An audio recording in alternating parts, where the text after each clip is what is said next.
Oi galera, sejam bem-vindos ao canal Matemática Interativa. Hoje nós vamos ver algumas características e resolver algumas questões de gráficos de funções afim e quadrática.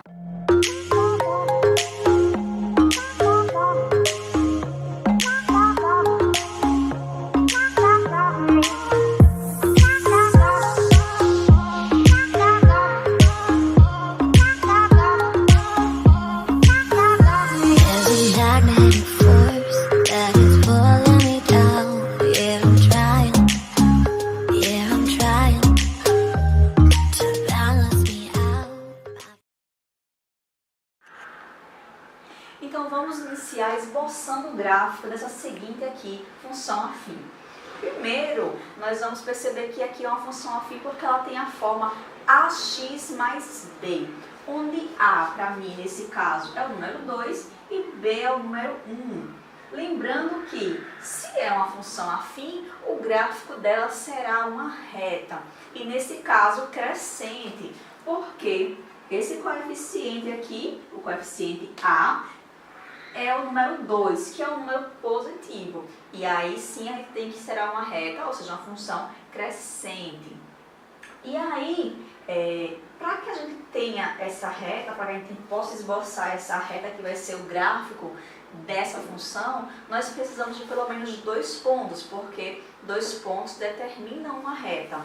E nós vamos observar 2 pontos em especiais, que são as interseções com os eixos x e y. A interseção com o eixo x se dá quando o y é igual a zero, que também é chamado de zero da função. E também vamos observar o ponto quando o y é igual a zero, e aí nós vamos achar o valor que x que corresponde a isso.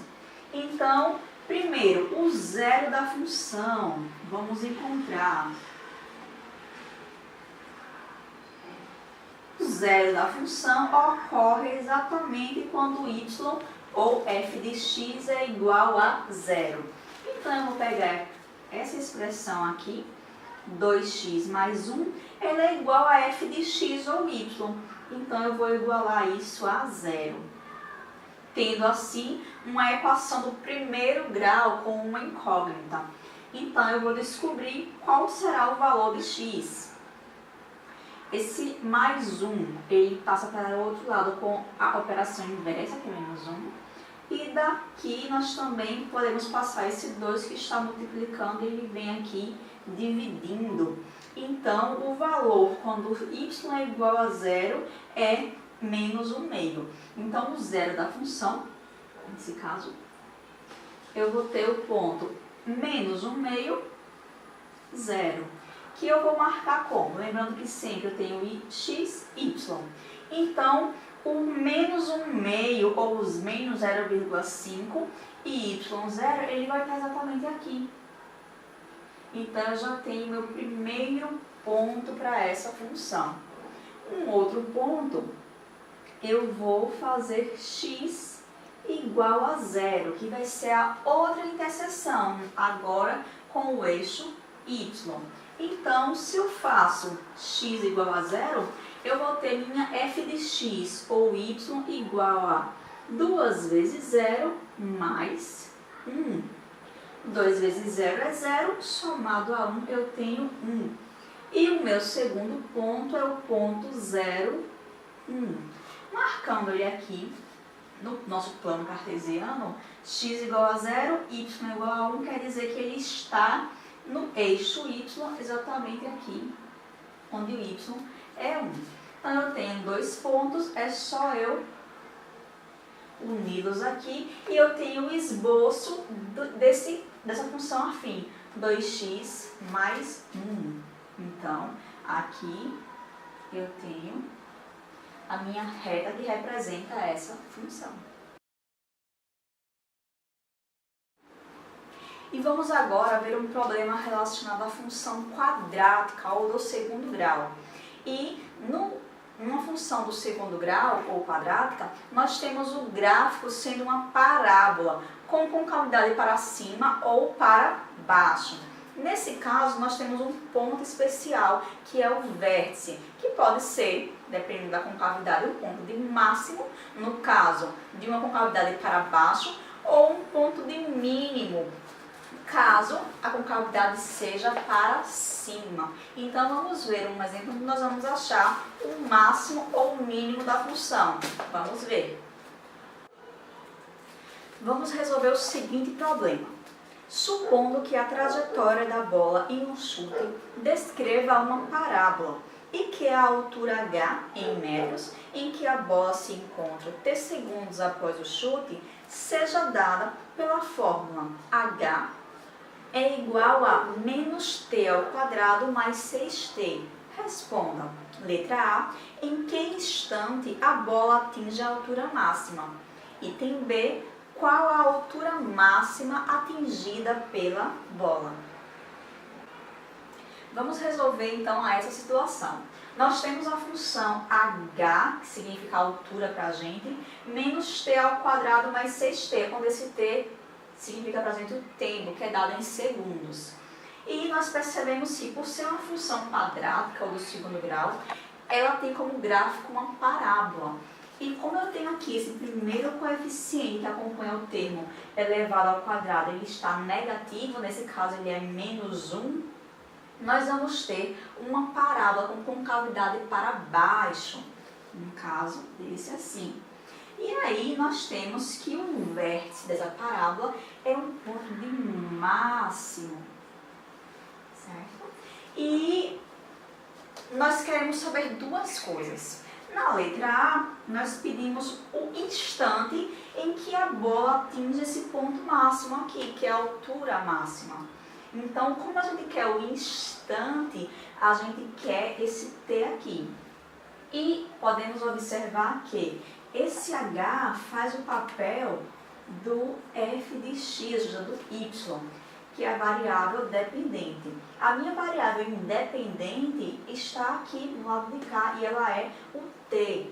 Então, aqui nós temos uma forma geral de uma função quadrática e aqui nós temos a nossa função. Então, como nós queremos o instante para que ocorra essa altura máxima, nós queremos o t, ou seja, nós temos duas formas.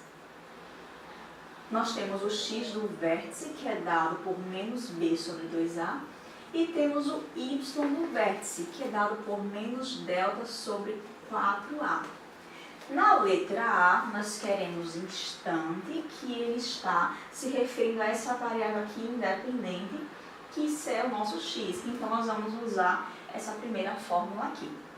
Então, o x do vértice, no caso t, né, porque nós estamos representados aqui por t, ele vai ser menos b sobre 2a.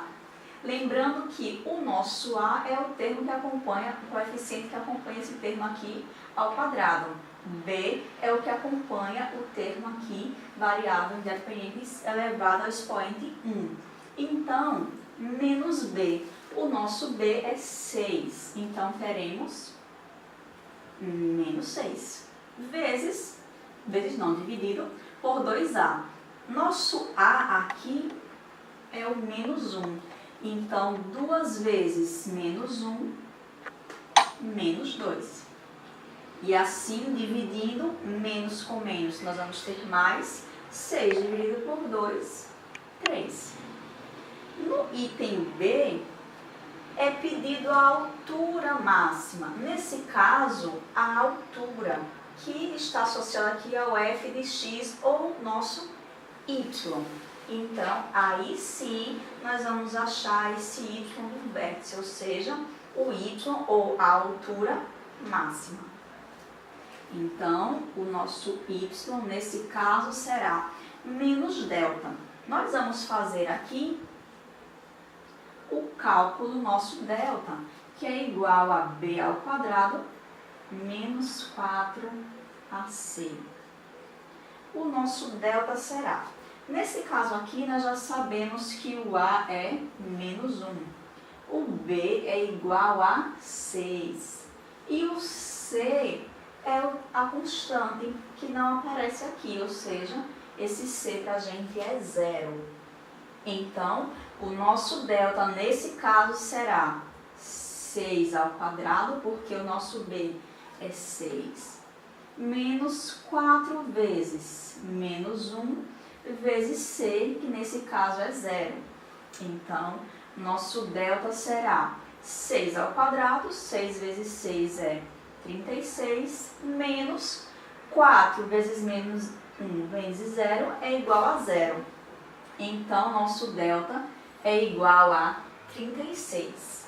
Voltando para cá, nós temos então que o y do vértice será menos 36, que é o valor do meu delta, multiplicado, não, dividido mais uma vez, por 4a. O nosso a ele é menos 1. Então, 4 vezes menos 1, eu vou até colocar aqui já o menos 4. Dividindo, menos com menos, eu tenho mais. 36 dividido por 4, eu tenho 9. Então, o que é que significa?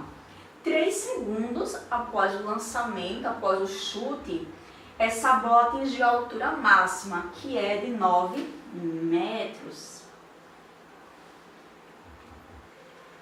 Então é isso, espero que vocês tenham gostado. Deixa nos comentários quais são suas dúvidas, o que você quer ver no canal, curte e até a próxima!